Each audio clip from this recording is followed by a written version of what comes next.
Hello and welcome to my channel. Here we learn the lore and stories of the world of Tyria. Today we charge into the zone Dragon's Stand, the final zone in the Heart of Thorns expansion, and the conclusion of that story.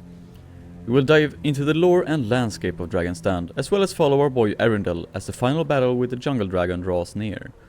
Sit back, relax, and listen to The Final Battlefield, Dragon's Stand. You can find the full lore of the zone on the official Guild Wars 2 wiki. Let's begin. The Dragon's Last Stand. Deep in the heart of the Maguuma jungle, where the land itself has been twisted by the will of an elder dragon, lies Dragon's Stand. It is not a place of peace. It is not a place meant for life.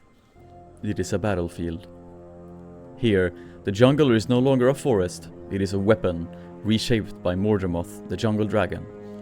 Towering, twisted roots rise like jagged spires, forming massive walls that block all paths. Deep chasms cut through the land, filled with poisonous mist.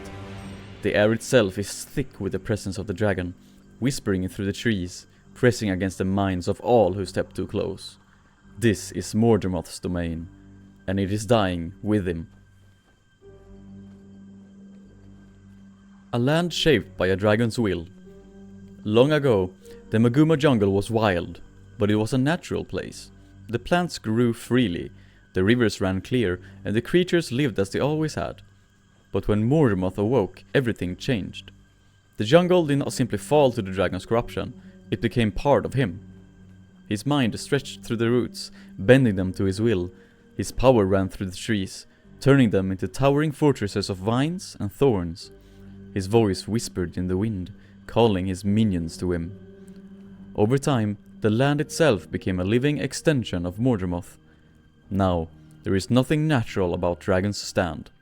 The sky is choked with thick green clouds, filled with the dragon's breath. The ground is covered in layers of twisted roots, curling around broken packed airships and crushed trees. The rivers are dried up, leaving behind pools of dark, stagnant water, shimmering with an eerie glow. In the distance, massive spires of stone and vine stretch high into the air, forming the remains of Mordrem strongholds. These were once fortresses, living structures controlled by the dragon's will, filled with Mordrem guards and monstrous creatures. Now, they are collapsing, slowly crumbling without their master's power. The land is always shifting.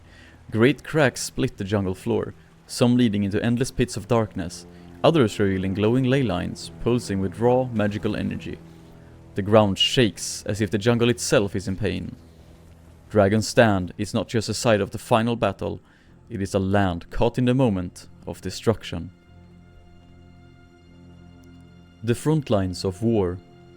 When the Pact, the great army of Tyria, finally reached Dragon's Stand, they knew there was no turning back. The soldiers marched into a battlefield unlike any before. Mordemoth's strongest minions waited here, protecting their master's final hold on the jungle. Towering Mordrem champions, creatures formed entirely from twisted vines and magic, rose from the depths. Mordrem commanders, once heroes and leaders of the Pact, now puppets of the dragon, led the enemy forces. The Pact had stood before their greatest challenge yet, to break through the jungle, destroy Mordemoth's last defenses, and strike at the heart of the dragon itself. They pushed forward, carving a path through the dragon's forces. But Mordemoth was not just a creature of strength, it was a creature of the mind.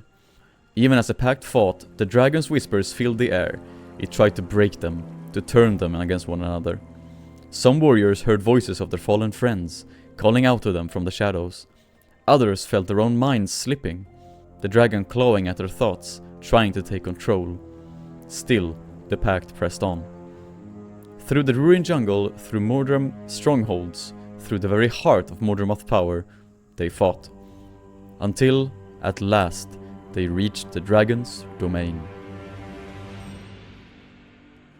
The Final Stand. Deep in the core of Dragon's Stand, where the jungle had folded in on itself, where the ground no longer felt real and the sky was swallowed by twisting vines, Mordemoth waited. But it was not like the other elder dragons. It did not have a great towering body of scales and claws. It did not rise from a mountain to meet its enemies. Mordemoth was the jungle. Its body was every root, every vine, every twisted creature that crawled through the battlefield. Its power flowed through the very land. Its true strength was not in its form, but in its mind. And so, the pack commander and their allies did not fight a dragon in the way history had known. They fought an idea, a will, a force of nature that would not let go. The battle was long. The jungle itself fought back, shifting beneath their feet, pulling them into darkness. The pack commander faced not just Mordemoth's minions, but its very thoughts, its voice in their head, its power pressing against their spirit. But in the end, they did what no one thought possible. They struck at the dragon's mind, shattering its control, breaking its hold on the jungle. Mordemoth's final roar shook the land. The roots trembled, the sky split open, and the jungle began to collapse. The battle was won, but the jungle would never be the same. A land without its master. With Mordemoth's death, Dragon's Stand did not return to what it was before. It couldn't. The jungle had been reshaped too deeply, twisted too completely. The great walls of vines and roots still stood, though they no longer moved with the will of their own. The chasms remained, filled with the remnants of the dragon's destruction. The land bore the scars of the battle, its very earth split open by the Pact's final stand. Strange, broken pieces of Mordemoth's power still remain. Patches of jungle glow with unnatural energy, their plants growing in impossible, twisted patterns. Some parts of the land still shift, moving in slow, creeping motions, as if the jungle does not yet realize its master is gone. But though the jungle is still a ruin, it is no longer a battlefield. The dragon's whispers have gone silent. The Mordrem, once countless, are now leaderless, their numbers fading. And in time, perhaps, life will return. The jungle is broken, but it's still a jungle. Plants grow, creatures wander through the ruins, and the Pact, though battered, has survived. Dragon's Stand remains as a monument to the war, a place where a great battle was fought, where a dragon fell, where Tyria changed forever. A place where the jungle still remembers what it had once been, and where the echoes of Mordemoth's last breath still linger in the wind. Now we reached the final chapter in Eryndel's journey. Sergeant Eryndel's final battle. The jungle groaned beneath Sergeant Eryndel's feet as he climbed over the twisted roots of tangled depths. The Pact was ahead, gathering its strength for the final assault. He had been lost for too long, wandering through the depths of the jungle, evading Mordrem patrols, and surviving against the dragon's relentless whispers. Now, he was finally close. He would fight beside his comrades again. Through the tangled maze of vines and ancient ruins, he pressed forward. The air was thick with the scent of rot and damp earth. The jungle was restless, its great roots shifting like sleeping serpents. He could feel it in his mind, the faint, ever-present pressure of Mordemoth's will, trying to pull him under, whispering promises of peace, of belonging. But Eryndel was stronger now. He had fought the dragon's control and won. He would not be swayed. At last, he emerged from the depths and stepped into the chaos of Dragon's Stand. The last gathering. The Pact's forces had assembled, their banners torn, their armor battered. Airships hovered above, their hulls scarred from battles fought in the skies. The land beneath them was broken. Great chasms split the jungle floor, leaking green light from deep within. Giant twisted roots clawed at the sky, remnants of the dragon's power. The jungle itself felt alive, watching, waiting for the final battle to begin. Eryndel found himself among familiar faces, soldiers he had trained with, warriors who had fought beside him in Verdant Brink, Auric Basin, and Tangled Depths. Some had lost an arm, others an eye. Many bore scars deeper than flesh. They greeted him with weary nods, but there was no time for reunions. The battle was upon them. A great roar echoed through the jungle. Mordemoth was waiting. The march into darkness. The Pact forces surged forward, pushing through Mordrem defenses as they carved a path towards the dragon's domain. The jungle resisted them, shifting beneath their feet. Mordrem behemoths, towering creatures of vines and thorns, rose from the depths, slamming their great limbs into the earth. Mordrum commanders, once pact leaders, now puppets of the dragon, led enemy forces in battle. Eryndel fought with the fury of his people. His blade sliced through twisting vines. Every swing of his greatsword found the Mordrum soldiers. Around him, his comrades fell, some dragged into the depths by grasping roots, others lost to the dragon's whispers, their minds no longer their own. Still, the pact pressed on. Through the crumbling strongholds of Dragon's Stand, through the ruins of packed airships that had fallen from the sky, they advanced. The land was collapsing, groaning under the weight of the battle. The dragon was dying, but it would not go quietly. At last, they reached the center of Dragon's Stand, the very heart of Mordremoth's power. But the dragon did not meet them with claws and teeth.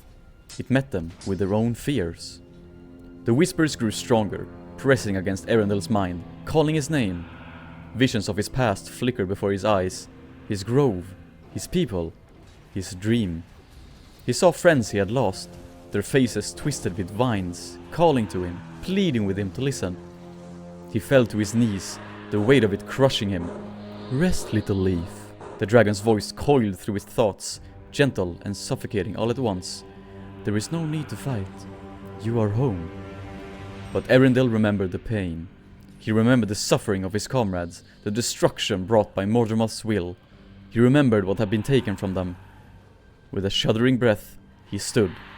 He was not the dragon's puppet. He was part of the pact. He was free. He picked up his greatsword, took a deep breath, and charged. The fall of a dragon. The battle raged, not just in the physical world, but in the mind. The pact commander and their allies struck at the dragon's thoughts, shattering its control. Eryndel fought through waves of Mordrum abominations, cutting down the last remnants of Mordremoth's army. Then, everything suddenly became quiet. Something was about to charge. Soon, an enormous worm-like body appeared out of the ground, its body glowing with a faint green energy. The whispers in Eryndel's mind became louder, heavier, but not commanding. He had freed himself mentally. He could feel the voice, but it was easy to withstand it now after everything he'd been through. The massive worm was none other than the one they call the mouth of Mordremoth, the physical part of Mordremoth. The packed soldiers froze and gasped at the humongous being. After a short while, the packed soldiers let out a huge battle cry and attacked the jungle dragon. With the pact commander and their allies attacking the dragon's thoughts, Eryndel trusted them to do their part, and he saw hope in this endless battle against Mordremoth. Soon, they will be free. The battle against the dragon was fierce. Many soldiers fell. Even the dragon's own soldiers fell to the dragon's collateral damage. What felt like hours to Eryndel was in fact only a couple of minutes. The battle was draining. He could feel his hits getting weaker as he grew more tired. He looked around. His allies fought valiantly, but everyone seemed to become exhausted from the days of battle they had behind them. This was the last effort of everything they came here for, to defeat the dragon and free themselves and the jungle from its grip. Then, at last, it happened. A final earth-shaking roar tore through the jungle. The ground trembled, the sky split open, and the very fabric of the jungle seemed to unravel. The great roots that held Dragon's Stand together began to collapse. Mordremoth's whispers turned into a scream, then to nothing. The jungle fell silent. The battle was over. The aftermath. Eryndel stood among the ruins of Dragon's Stand, the echoes of the dragon's final breath still lingering in the air. Around him, the pact gathered, their ranks battered but unbroken. The jungle still bore the scars of the war, but it no longer pulls with the dragon's will. For the first time since he had stepped into the jungle, Eryndel felt truly free. He did not know what would come next. The pact was broken, its future uncertain. The jungle would never be what it once was. But he knew this: Mordremoth was gone. And for now, that was enough. The winds of Dragon's Stand whispered through the ruins, carrying away the last remnants of the dragon's voice. Eryndel turned his gaze to the horizon, where the sky was no longer choked with green mist. For the first time in a long while, the jungle was quiet. This has been the story of the zone Dragon's Stand. This is the fourth and final chapter in the Heart of Thorns expansion, and the conclusion to this epic story with Mordremoth. I hope you enjoyed this video. Now that the Heart of Thorns story zones are done, I will move on to the second expansion, Path of Fire zones. These projects take more time to start and plan, so I might do more starting zones and other smaller projects before I upload the Path of Fire zones, but time will tell. Anyway, with that said, thank you for watching this video. Please like and comment something you thought was interesting or something that you would like to hear. Also subscribe to not miss future lore content in this format. Now, take care, and I will see you in the next story. Goodbye.